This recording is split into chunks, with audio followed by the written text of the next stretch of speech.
Dans la zone anglophone, environ 60% des gens abandonnent la programmation chaque année. Dans la zone francophone, le taux d'abandon atteint jusqu'à 98%. On pourrait se dire que cela est dû à un manque d'idées, d'opportunités de travail, mais en réalité ce n'est pas vraiment le cas, car il y a d'autres facteurs qui poussent certains à abandonner que peu de gens connaissent. Écoutez, si vous êtes tombé ici par hasard, je suis développeur, et je crée cette chaîne dans le but d'aider un maximum de personnes à réussir dans le monde de la programmation, parce que c'est un domaine en constante évolution. Vous savez, il y a un gros problème.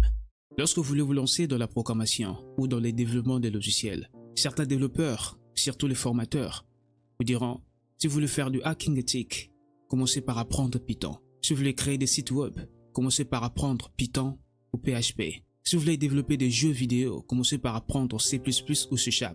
Si vous voulez faire de la data science, commencez par apprendre Python. Toutes ces réponses sont orientées vers un langage de programmation. Et cela peut vraiment vous gâcher la vie. Voici une roadmap pour la data science. Python est juste ici. Et il ne représente même pas 1%. Imaginez que vous passiez 6 mois, voire même 1 an, à apprendre uniquement Python. Quand allez-vous devoir apprendre les autres technologies et concepts? Et là, ça devient frustrant. Écoutez, je ne sais pas si vous suivez une formation en ligne, un bootcamp ou vous êtes à l'université. Ce qui est pire, beaucoup de gens passent 2 ou 3 ans à apprendre seulement 2 ou 3% de leur niche. Et lorsqu'ils veulent se lancer dans un projet, ils remarquent qu'il y a trop d'informations, trop de concepts et de technologies à apprendre. Eh ben, ils abandonnent. Cet abandon est dû à des éléments qui prêtent souvent à confusion, surtout chez ceux qui débutent. La programmation et le langage de programmation, qui sont en réalité tout à fait différents. La programmation est un processus de concevoir et de créer des programmes informatiques, alors que le langage de programmation est un outil utilisé pour écrire les instructions que l'ordinateur peut exécuter. Donc, la programmation est un écosystème. Le langage de programmation est un outil. Imaginez que vous passiez une grande partie de votre temps à apprendre que le langage de programmation, l'entrée de la programmation dans cet écosystème peut vite devenir frustrante.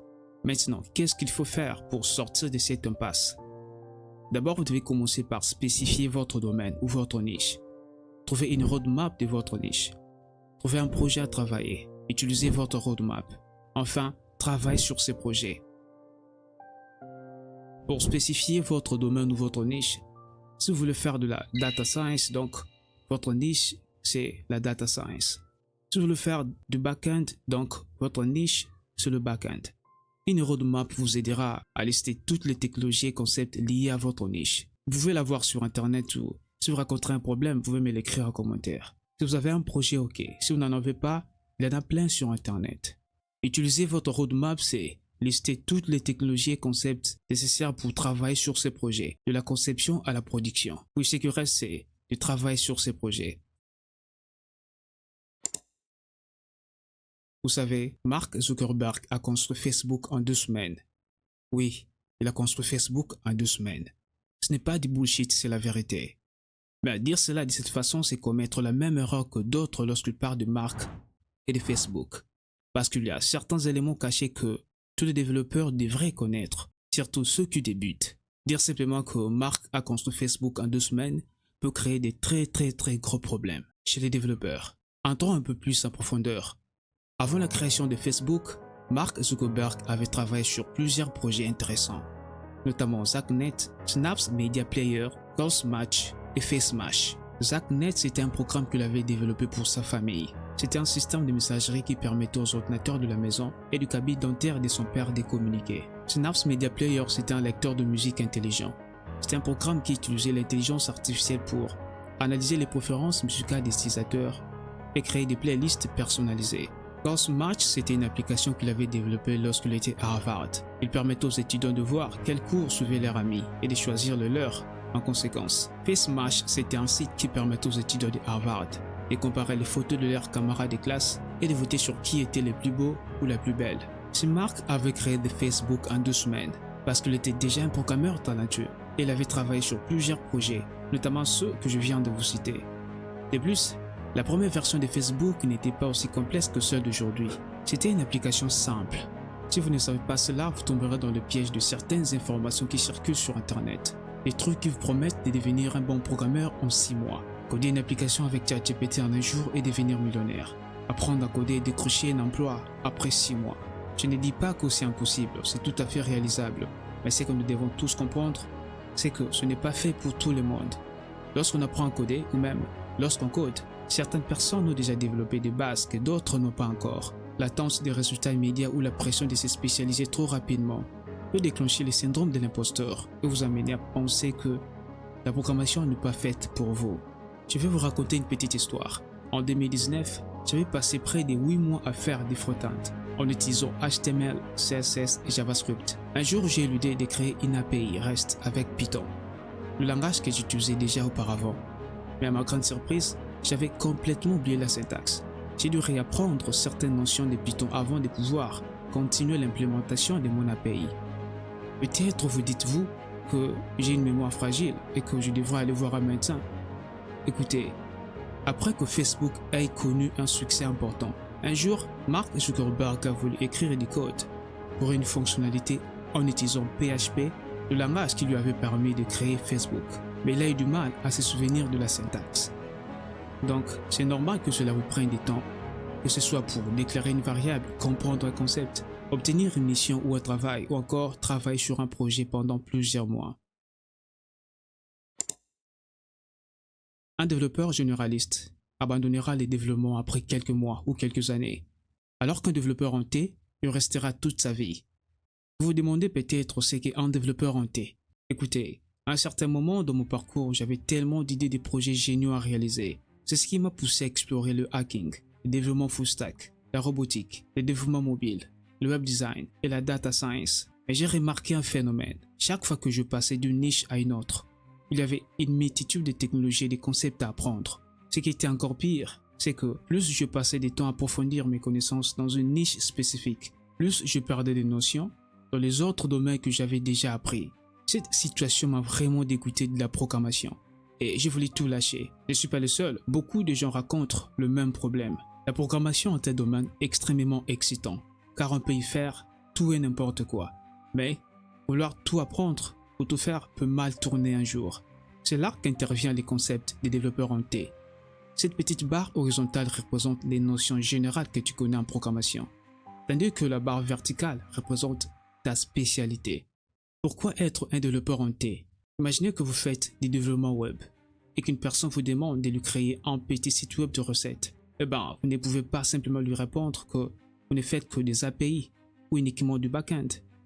En tant que développeur web, vous devez être capable de créer un petit site web complet, du début à la fin. Car un client qui a besoin d'un petit site web ne va pas embaucher 3 développeurs pour un projet de cette envergure.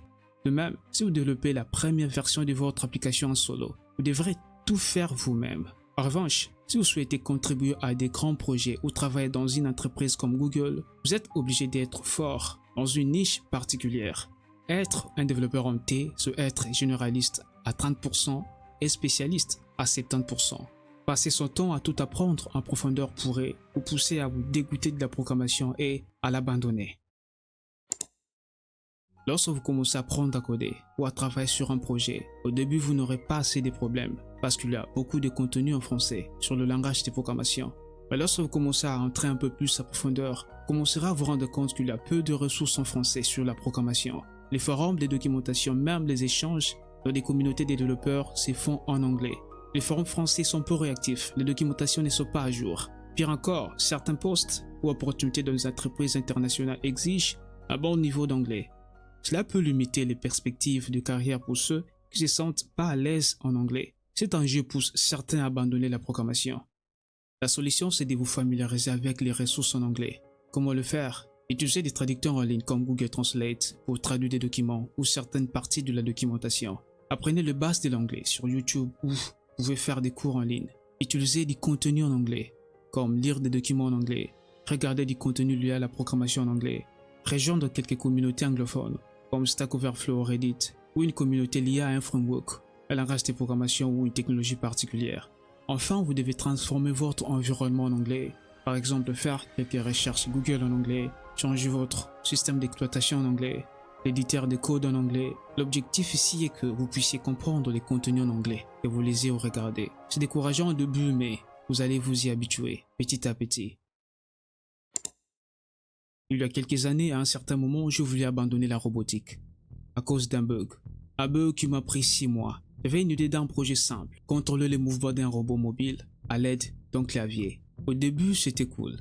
J'ai dessiné la partie physique du robot. Tout était parfait et j'ai écrit les codes pour les contrôler. Mais lorsque j'exécutais ces codes, ça ne fonctionnait pas. J'ai passé des heures à déboguer, à chercher l'origine de ces bugs. J'étais paniqué. J'ouvrais des terminaux en cascade. J'ajoutais des codes inutiles.